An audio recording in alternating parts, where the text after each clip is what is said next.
Service times ahead. Let's jump in, have a quick talk to Harry, who's on the line now. Harry, lining up. Looks a little like it could be dusty from car zero still. Yeah, I know. Surprised to see the dust hanging around, but it's very still.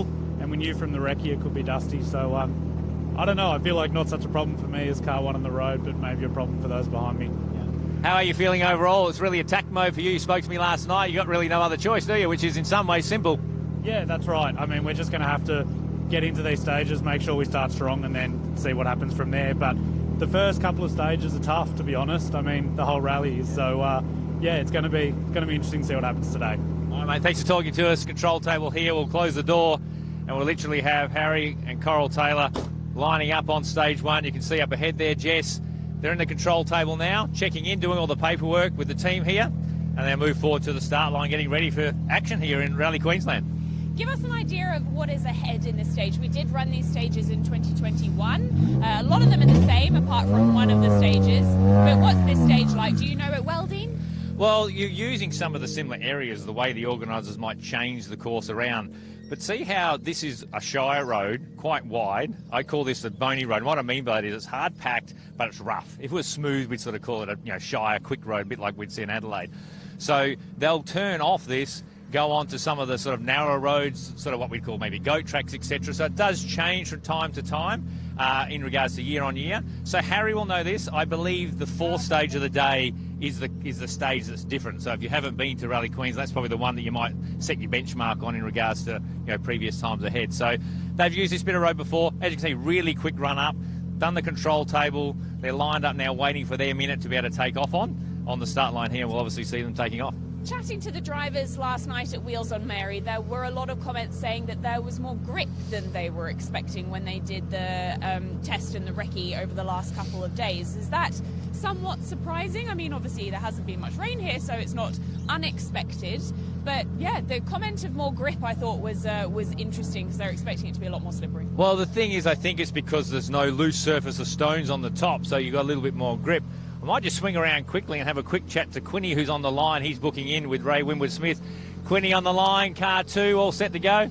Yeah, mate. Yeah, it wasn't a simple start to the rally. We've had some problems, but we'll drive around them like usual. Have to give them all the chance they got, eh? Good on you, mate. Go for it. We spin around. Harry Bates, Coral Taylor on the line, fired up, ready to start. Stage one.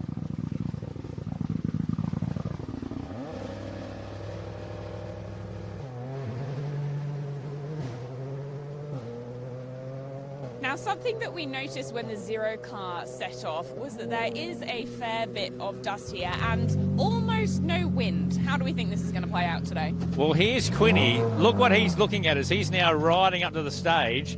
He can see Harry's taken off.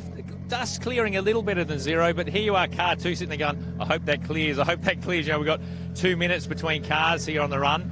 And it is clearing a little bit, but there'll be patches I expect of dust. So, Harry does potentially have an advantage of a little bit more of a dust-free run, essentially. But that's part of the sport. We'll take this opportunity to jump in with Lewis quickly, of course, leading the championship. Lewis, good morning. How are you feeling today? Yeah, excited. Keen to get the first stage underway and, get stuck into the day. We just noticed when Harry set off, there was a fair bit of dust coming up there. How does that play out for you over these first couple of stages? If this wind, which, I mean, there really isn't any wind, what are you expecting from that? Yeah, let's wait and see. Fingers crossed it's not an issue, because it's never fun for any of the competitors. I'm hoping it's not too much of an issue, but we'll have to see how we go in this first stage. Well, we wish you the best of luck over these first couple of stages this morning. We'll catch up with you later. Thanks, Jess. Lewis commenting there, we'll see how this dust plays out over the first couple of stages this morning, and it certainly won't be any help to competitors further down the road if there's no wind for the rest of the day, as you get into the thicker forests and it's even harder for the dust to clear. Yeah, I'm getting some information through. We've probably gone to 3-minute gaps, so maybe that's already been spoken about by the organisers. So that's something that they'll do. They'll engage 3-minute gaps. That's the word we're getting now. So maybe you'll see Quinny on the line for a little longer. What it'll start to do is bank up the cars, actually, depending how they've left the service. So this is something that the organisers and the teams and the co-drivers have to start to deal with. This is where the co-driver not only calls the notes, they're the PA of the car. They're in control of the paperwork, which is an important part of our sport, of course. Unenviable task of having to be constantly on top of everything that's going on. Now, Dean, from a driver's perspective, when you're sitting here waiting and you're told that actually you're going to have to wait longer to start the rally, how does that play out in your head? Well, in this case, it does seem like now they probably made a call on the way out here because the cars are banking up in control. So you've got yourself set.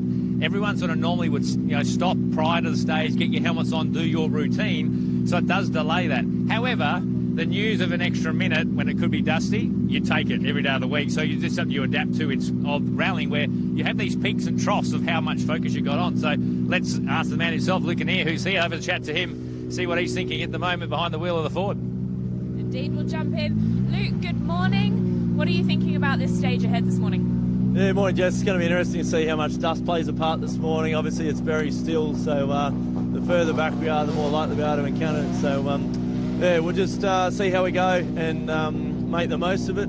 Everyone's got to deal with it. So, let's see what happens. You took a few passengers for hot laps the other day. How was that? You had some names in there, like Todd Hazelwood from the Supercars Championship. What did they make of going in a rally car? Yeah, I think Todd was quite surprised just by the grip levels. I think normally in a supercar they're worried about gravel anywhere, and for us we're kind of, I guess, used to it. So there's definitely some differences, but maybe he'll return the favour in a couple of weeks. I'll go for a spin at Eastern Creek. You'll be keeping your fingers crossed for that. Well, best of luck this morning. Cool, thanks, Jess. The other thing, Jess, is that sometimes you'll preset your pressures. You'll do a little bit of warm-up on the way to the start of the stage. So for the cars now, as we move back, these Hoosier control tyres, you'll set pressures in sort of a hot temp, trying to get some heat through the brakes and that sort of stuff. They'll cool down a little bit on here. One of the things I expect over today, with it being quite rough, is potentially we could see some punches. What'd be interesting is to have a bit of an eye spy in the back here. How many spares? Taking 2 spares in actual fact. So they've got 4 stages before they get to service, 60 kilometres. So a bit of a safety measurement they've taken to take 2 spares, sacrifice the weight for the fact you want to get through unscathed. So I'd suspect most cars would take 2. But if you only had a few kilometres and a couple of stages, you'd take 1 for the weight advantage. So, like I said, you've got to sort of balance the pace versus the conservative side of sort of what you're chasing. So there was definitely a fair bit of chat about that last night. Is that a tactic? What are the advantages and disadvantages of taking 1 versus 2 spares? Because especially talking to Daniel Gonzalez last night, he was saying, I've been talking to everyone. I've been really trying to find out what I should do and what the right, how I should approach this. So there's obviously some strategy that goes into this.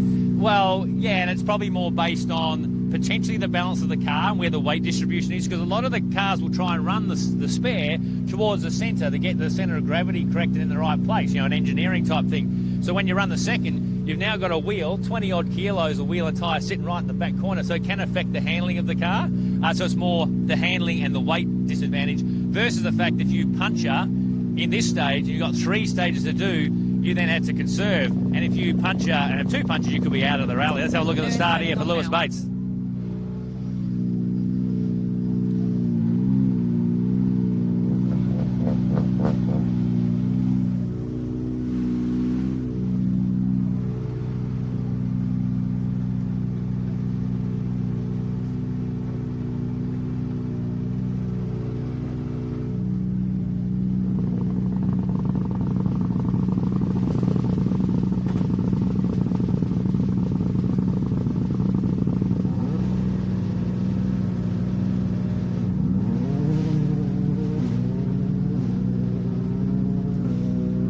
Behind us, we have Troy Dowell, who is in a brand new car for him this weekend in this beautiful Mitsubishi G4. Yeah, Mitsubishi Mirage will let them move up through here. It means he switches out of the Skoda they ran early into a now right-hand drive car.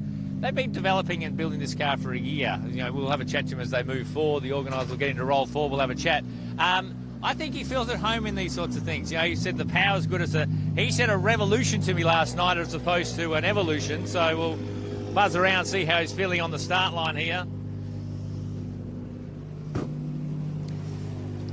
Troy right in the control table here. Gone to 3-minute gaps, which no doubt you're pleased. How are you feeling? Yeah, good. Just ready for a day of testing pretty much for us. There's going to be some tough conditions out there. It's really bony and rough.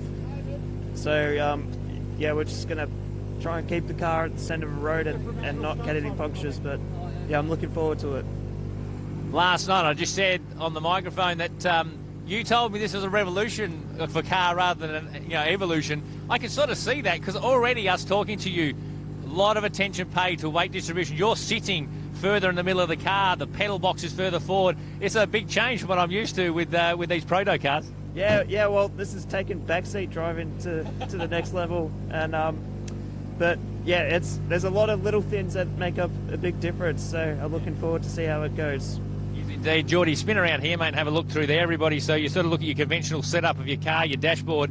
Look where the pedal box is, where his feet are, how much, with the steering wheel's almost in the centre of the door frame, so you can see really customise this car to be, like he said, a revolution of this proto car. Mitsubishi mount for them. Obviously it was last year in the Hyundai, was earlier this year in the Skoda that's now being piloted by the Tasmanian team. So good luck to Troy and to Bernie there. On the lines, Luke Kinnear in the Ford. So it's going to be interesting to see how Troy goes through here. There is nothing better than a brand new the shine on the inside. That it gives you a boost of confidence to a degree, doesn't it, knowing that you've got brand new equipment around you? Well, you roll in. I mean, it does look magnificent. They've done over 100 kilometres worth of sort of driving, but the car does look absolutely brand new. The Active Rally Sport team know how to build cars. His dad's a former champion. So, it's interesting the path they've taken to try and combat things like these R5 cars, the Skodas and the Fords, that are an internationally built car. This is, in a way, an Australian-built car. They should be very proud of what they've got on the line. It'll be very interesting to see how they go with the times today. Now, directly behind Troy is the car that Troy came from. And This is the Skoda that Harry Bates ran in WRC in New Zealand and then went on to Troy Dow. So this is Eddie's first rally in this car. Yeah, as Luke Kinnear takes off there, you can see the launch control set up on his R5 car. You're exactly right, and they've actually done a reseat for him. They've actually moved him up the field, so... We will jump in and have a chat to Eddie. Eddie, good morning. Are you looking forward to your first stage in this car? Yeah, absolutely. We haven't done a lot of time in this car, so we don't have any high expectations. We're just going to use this event just as a bit of a test and hopefully find our feet. Vastly different equipment from what you've come from. How are you finding it so far in the limited testing that you've had? Yeah, it is. It is completely different to anything I've driven. Struggling with it a little bit. I mean, it's an amazing car. It's just completely different to anything I've driven. So it'll take us a while to come to grips with it, I think. Well, hopefully you find your feet over these first couple of stages. Look forward to catching up with you later. No worries. Thanks, Jess. Good to catch up with Eddie there as we see Troy head to the start line to set off shortly in his very first competitive stage in this Mitsubishi Mirage. A little bit of time up there. So we've got some times that have come through already. So a 7:49.5. So Harry Bates come through on the rally safe timing there. So he's the only car that's made it to the end of this 14-kilometre stage. We'll let a few cars just sort of start to pile forward through the time control. Make sure we don't interrupt the paperwork sequence too much. You can sort of see next in the lineup now the Hyundai R5 car that are getting quicker and quicker. Of course, Alex Rouleau on board with Steve Glennie. It's fantastic to see this pair learning the ropes as Alex finds his feet in rally and makes that transition from circuit into off-road. Yeah, he's adapting very well. Sorry to interrupt on the line. You've got a little bit more time than normal with the dust gap. You happy about that? Yeah, that's good. I didn't know that actually, so thanks for telling me. Yeah, we thought it was going to be a bit tricky. Obviously, there hasn't been a lot of rain down recently, so it was pretty dusty and wrecky, so that's good. We definitely gave the officials a bit of a nudge last night for a dust gap, and we didn't think we were going to get it for the first stage, so good to hear. Yeah, puts you in a good frame of mind, doesn't it? You sort of go, they have the dust to combat. You're relatively new to rally. It's sort of there's lots to deal with, and different conditions bring different mixtures like that to as you have to battle it. Yeah, I'm definitely just getting better and better with the notes each round. So I'm trying to drive less with my eyes and more with my ears. So dust doesn't particularly help that. Might be a good teaching lesson for me to listen to my notes if it's dusty. But yeah, it definitely makes it a lot easier for us. Well, from car 2 backwards, if we got a bit more time here. Getting more and more used to this car, setup changes, just sort of tweaking, much more comfortable than you were on round 1, for instance. Yeah, still just getting used to the car, and I mean the biggest thing is the notes still. we've changed a little bit around with the shocks here, so it's feeling a little bit better and definitely an improvement. So relying on the experience of the guys of Lane and all the other boys there at Race Talk to help out there, and they're doing a great job. So car's feeling good, I'm comfortable, testing went well, recce went well, so we're hoping we have a good one. Good luck indeed, mate. Go for it. Fresh Hyundais bought in at the beginning of the year. This is the current spec Hyundai WRC2 car bought in from Europe. So not sure if you saw it on the camera there, I can sort of hear in the background as I was speaking to Alex that, you know, the Mitsubishi takeoff there with Troy just bogged down a little bit. So, you know, compared to, you know, they get the launch control sort of on a lot of the cars, that one just sort of bogged down a little bit on this sort of more hard-packed road, so to speak.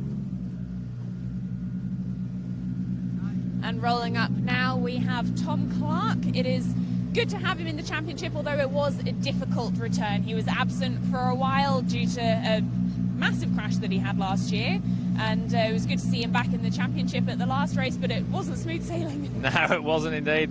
We will have a chat quickly to Tom. We'll try and time it so we can see Eddie's takeoff as well. Tom, I said to you yesterday, if you didn't have bad luck, you'd have no luck at all. I think this is the phrase going on in motorsport, but it sort of changed the mindset. You just want to get out there and have a great run today and almost just get some enjoyment back in a way, I'm sure.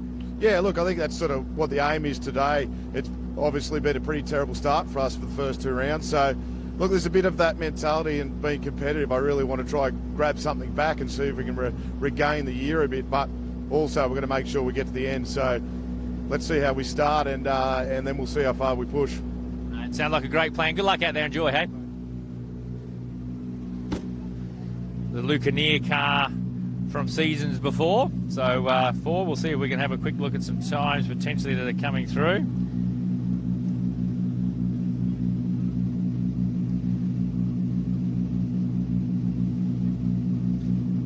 It's on the line, the Skoda there. Eddie Maguire, so he's been moved up. You saw he was car 12 on the road. So quite a change there. And we just sort of got some unofficial times coming through. And by the looks of that, Quinny's potentially had a problem. So if this timing's correct, he's lost 54 seconds. We'll get a bit more of a gauge on that when Lewis's times come through. So Harry 7:49, as we said, and Quinny potentially with a problem at 8:44 unofficially on the times we're seeing on the Rally Safe app at the moment. They've had several reliability issues with that car. It does feel like Nathan Quinn struggles to get through a rally without having some reliability issues and to a degree. So it'd be really nice to see them get through a rally without having to piece that car together in service every day. It is unfortunate. It would be. Hopefully that's the timing little issue. And let's have a look at this Skoda off the start line here.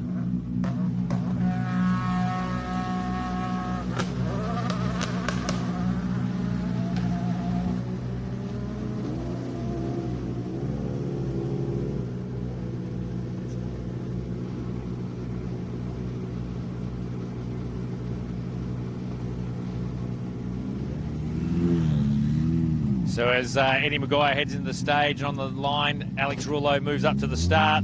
So that's probably been confirmed because Lewis's time's coming through on Rally Safe 7:55, which sees him 6 seconds off the pace of Harry. So Quinny potentially with a problem. You know, we talked about dust, which is clearing, and the organiser give him a 3-minute gap. In actual fact, with Quinny losing a minute, effectively by the end of the stage, Lewis probably would have had potentially some dust depending on what he dealt with over there. So Luff Brothers in their newly acquired Yaris, their 3rd round in, probably getting more and more comfortable, of course, built by the Neil Bates Motorsport team. Let's have a chat to them with Jamie. How are you doing today, and what are you thinking of this stage ahead? Doing good. Very excited, actually. Looks like a lot of fun. It's a bit of everything in there, so yeah, we won't find out until a couple of minutes. 3rd rally in this car now. Do you feel like you're coming to grips with it and that you're learning it a lot more? So how does that affect your expectations coming into this rally this weekend? Yeah, definitely learning more every rally, and this is our first time at Gympie too, so learning the car more and more, and yeah, just learn the rally as well as we go, and don't expect too much, just have a bit of fun. Brand new rally for you, as you said. So how do you prepare for that? Have you been watching on board from 2021? Because of course a lot of the stages are the same. Honestly, I haven't done too much preparation, probably not as much as I should, but yeah, like aim the games, just come out, learn the car, learn the rally, and have fun and go home happy. Winging it, we like that approach. Well, hopefully it works for you, and good luck today. Thank you very much. Now, Jess, I'm not the most technical person, and this smoke is sort of normal. We talked about the Toyota Gazoo Racing Australia cars, upgraded engines, and exhaust manifolds, and I think that's one of the things they're combating. Is it's just a slight amount of oil that drops and obviously feeds out. Nothing to be distressed about, apparently. So Luff Brothers getting used to that. A nice little waft of smoke in the air here at the start of the stage. Hyundai potentially getting ready to take off on the start line. Alex Rullo, of course, Perth-based, very experienced Steve Glennie on board. Very accomplished driver in his own right, and he's in that seat for two reasons. One, to do a great job on the notes co-driving and teaching that craft to Alex, but also being able to give a bit of an insight in regards to driving and being able to sort of use that experience in regards to tips in rally compared to circuit, as we spoke about. So you can see there, co-driver door shut, start the anti-lag up, ready for launch control.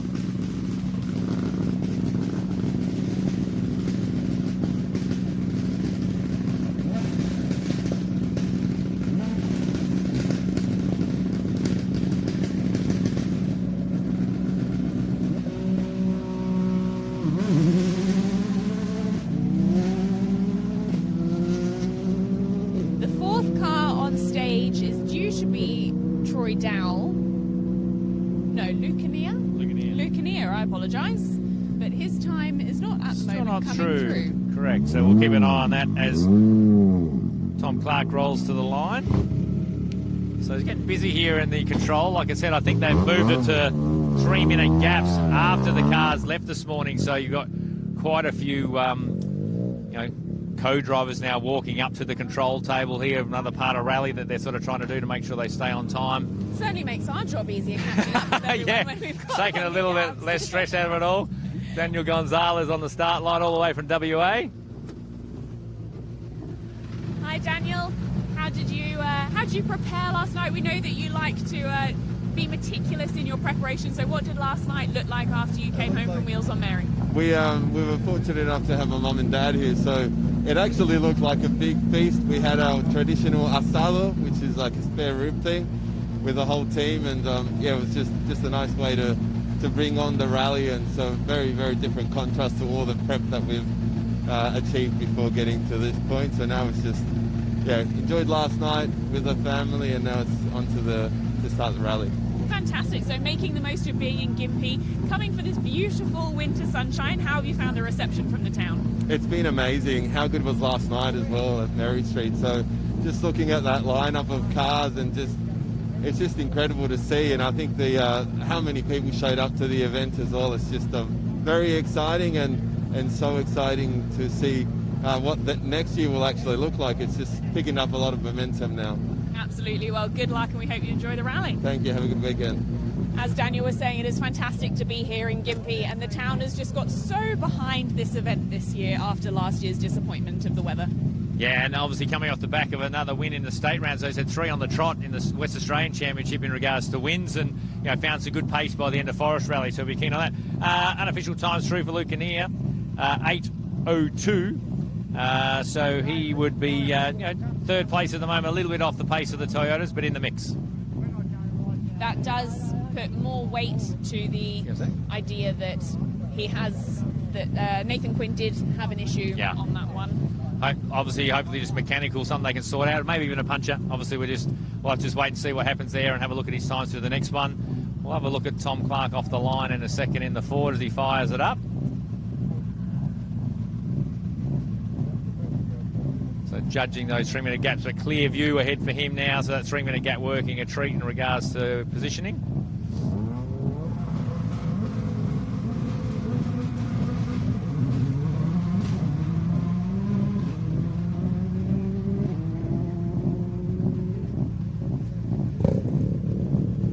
So Jess, good opportunity. I've just caught him on the way through. We talked about some of the coders getting out. One of our more experienced ones, Dale Moscott. Welcome to Queensland. Good to have you here. Talk us through quickly. We've been talking about the fact that we might have had 2-minute gaps at the start of the day and 3. You've jumped out of your car, part of your role. Talk us through your thinking and what's going on. Look, I mean, we all spoke and lobbied hard last night for this dust gap for safety, and that's what it is. Yes, it's a sporting thing as well, but it's safety. No one, it's no wind at all this morning, and in amongst those trees out there, it's very, very difficult. So, we still need to check in. We have a target time of 29 minutes from the showgrounds to here, so we still have to check in on time when we get here. And yeah, very good decision from the organisers to space it out now, because, and I spoke to them last night and said, if they wait and see what it's like and then stretch it after 1, 2 or 3 stages, we're still exactly the same amount of time behind schedule as we were if they do it from the start of the day. So very good decision from them to do it at the start of the day and make it safe and fair for everyone. Indeed. Just stand with. We're just having a quick look up there. Geordie's probably got it. Tom Clark, we talked about no luck. He has literally only gone 300 metres and he's stopped down the stage there. Now, that would have to be the car stopping effectively. Can't have a puncher in that time. So he's launched it, got up the road. Obviously, we could see him take off with the dust, and he's now parked up ahead. So try and find out what's gone on there. They're obviously out of the car and all good. So we could still Bradbury this. A quick one on that. It is important, though, and I'm not a co-driver by any stretch, but you have to check in on your right time, and then they create that. If you don't lob up to the table here, you could end up with some penalties. So there's a lot for co-drivers to be on top of, apart from just making notes. Yeah, and obviously if we don't stick to that schedule, it all turns terrible further down the field. So, yeah, we religiously have to check in exactly on our minute. And there's a penalty if you check in early and a penalty if you check in late, so that there can't be games played with all that sort of thing. And then if we're held in stage, say for example, Tom's car had an issue and was blocking the stage, then they can hold us there. So we have a provisional and an actual start time. So, there's a lot, even for the officials, everyone to keep track of, because, as I said, if you don't stick to these timetables, it all gets very, very difficult further down the line. Mate, great to have you here in Queensland. Enjoy. Thanks for your time just then. Hope the guys are okay up there. Yeah, I'm sure they're distraught. Mentally as much as anything. Like I said, just got off the line. You can see now, Jess, because there's a queue of cars because of the delay, now there's a queue, they have to check in. That's what Dale's saying. So you can see more and more co-drivers coming to the control table now to do their check-in, a bit old school style, rather than the organisers coming to the car.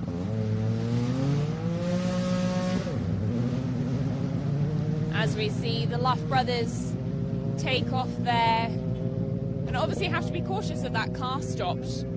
Well, you'll also see Tom was pulled to the left.